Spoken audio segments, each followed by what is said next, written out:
College में गर्मियों की छुट्टियां होने पर राधिका और रोहन अपने दोस्त मनोज और शिल्पा के साथ परिवार के पुराने फार्म हाउस पर घूमने जाने का प्लान बनाते हैं। गाइस, तुम दोनों को वो फार्म हाउस बहुत पसंद आएगा। बचपन से ही वो मेरी और रोहन की सबसे पसंदीदा जगह रही है। पर मैंने तो इतने सालों में तुम्हारे मुंह से कभी फार्म हाउस का नाम तक नहीं सुना। बचपन में फार्म हाउस जाते थे, लेकिन फिर अचानक सबने वहां जाना बंद कर दिया और वजह कभी किसी ने बताई नहीं। पर अब हम चारों मिलकर वहां धमाल करेंगे। इसी तरह बातें करते कुछ घंटों का सफर तय कर चारों शहर से दूर ऊंची पहाड़ी पर बने राधिका और रोहन के फैमिली फार्म हाउस पर पहुंच जाते हैं। वाह यार, ये तो बड़ा ही सुंदर है। पूरा घूमोगे तो और अच्छा लगेगा, लेकिन उससे पहले सब फ्रेशन अप हो जाओ, फिर साइट सीइंग के लिए जाएंगे। राधिका और रोहन अपने अपने कमरे में चले जाते हैं, लेकिन मनोज और शिल्पा घर में घूमने लगते हैं, जहां शिल्पा की टक्कर हॉल के बीचों बीच रखी एक पुरानी लकड़ी की कुर्सी से होती है। आह, लग गई रे माता, इस कुर्सी को बीच में किसने रखा हुआ है? अरे तेरे स्वागत के लिए भूत ने रखा होगा। ओए, तुझे बहुत हंसी आ रही है। जब खुद टकराएगा तो पता चलेगा। हाँ ठीक है, पर अभी तो इसे साइड में रख दे। शिल्पा कुर्सी को एक कोने में रख देती है और वो दोनों भी अपने कमरे में चले जाते हैं, जिसके थोड़ी देर बाद चारों बाहर घूमने निकल जाते हैं। इसी तरह रात हो जाती है। फार्म हाउस में वापस आकर वे लोग सीधा सोने चले जाते हैं। आधी रात को मनोज की नींद खुलती है। बड़ी तेज प्यास लगी है, पानी साथ लेकर सोना चाहिए था। हाँ, अब रसोई तक जाना पड़ेगा। मनोज आंखें मलते हुए कमरे से हॉल में आता है और अचानक रास्ते में रखी कुर्सी से टकराकर जमीन पर गिर जाता है। अरे मर गया रे दादा, शिल्पा सही बोल रही थी, बड़ी तेज लगती है ये कुर्सी तो, पर इसे दोबारा बीच में किसने रखा?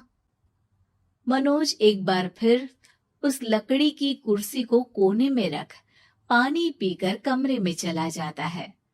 अगली सुबह जैसे ही चारों की नींद खुलती है तो उन्हें अपने बेड के पास साइड टेबल पर चाय का कप रखा मिलता है, जिसे देख वो खुशी खुशी चाय पीकर तैयार होकर कुछ देर बाद हॉल में मिलते हैं। थैंक यू यार राधिका, मुझे नहीं पता था कि तू इतनी अच्छी चाय बनाती है। वैसे मुझे उस बैठी की बहुत जरूरत थी। ये और चाय, अरे इसे तो पानी तक उबालना नहीं आता। मतलब तूने हमारे लिए चाय बनाई क्या दोस्त? अरे चल पागल है क्या, इतना भी प्यार नहीं है मुझे कि तुम्हारे लिए बेड टी बनाऊं। चाय पर ये चर्चा करते हुए मनोज जैसे ही पीछे मुड़ता है तो एक बार फिर लकड़ी की पुरानी कुर्सी से टकराकर उस पर गिर जाता है। हाय रब्बा, अरे चाय छोड़ो, पहले ये बताओ कि इसे बार बार बीच में कौन रखता है? कल रात ही मैंने इसे साइड किया था। तुम पहले ये बताओ कि चाय किसने बनाई थी? सबकी बातों को कुछ देर ध्यान से सुनने के बाद राधिका हैरानी से कुर्सी की तरफ देखने लगती है। भूत दीदी। राधिका की बात सुन आपस में झगड़ रहे सारे दोस्त शांत हो जाते हैं। क्या बोला अभी तूने? अरे पर अब वो यहाँ कैसे हो सकती हैं? क्यों नहीं हो सकती? हमने यहाँ आना छोड़ा था, पर उन्होंने तो घर नहीं छोड़ा ना। और याद करो, ऐसे बेड के पास कप रखना और कुर्सी को कमरे के बीच में रखना, ये सब वही तो करती थी। ये तुम दोनों किसकी बात कर रहे हो? अरे जो भी हो, कुछ अच्छा तो बिल्कुल नहीं लगता। अब देखो, डरने की कोई जरूरत नहीं है। वो सालों से इस घर में रहने वाली भूत दीदी है। वो बचपन से ही हमारे यहाँ आने पर एक बड़ी बहन की तरह हम दोनों का ख्याल रखती हैं। ओए, पगला गया है क्या? शिल्पा, मुझे यहाँ नहीं रहना, तू भी मेरे साथ ही चल। ये दोनों तो पागल हो गए हैं। जहां मनोज डर से वापस जाने की बात कर रहा होता है, वहीं शिल्पा अपने फोन में बिजी होती है। क्या तुम्हें यहाँ की सिचुएशन समझ में नहीं आ रही जो फोन में लगी हो? जिसे जो करना है करो, मैं तो जा रहा हूँ। मनोज हड़बड़ाहट में अपने कमरे की तरफ जाता है, जिसके साथ राधिका और मोहन भी उसे रोकने के लिए पीछे पीछे जाते हैं। लेकिन शिल्पा, वो तो अभी भी फोन में लगी रहती है। कुछ देर बाद जब वो तीनों दोबारा हॉल में वापस आते हैं तो शिल्पा को सबके पैक्ड बैग्स के साथ देखकर हैरान रह जाते हैं। ये सब क्या है शिल्पा? यहाँ हम इसे समझा रहे हैं और तुम हमारे बैग्स भी पैक कर कर लेकर आई। अरे आखिर में फोन से बाहर निकलकर कुछ किया तो सही इसने।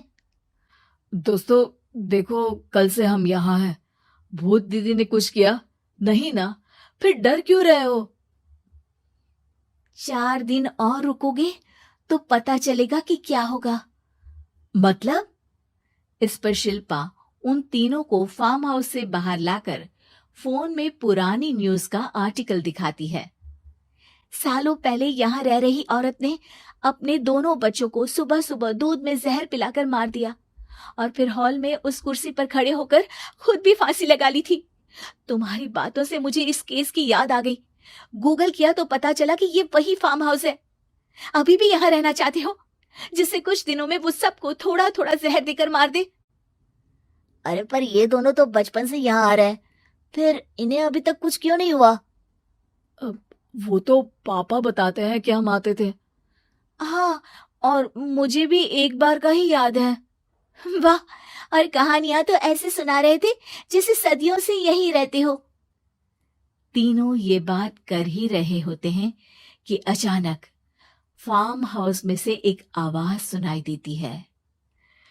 मैं यहाँ किसी को जिंदा नहीं रहने दूंगी, किसी को नहीं। बस ये सुनने की देर ही होती है कि चारों डर से कांपते हुए तुरंत कार में बैठकर वहां से भाग जाते हैं।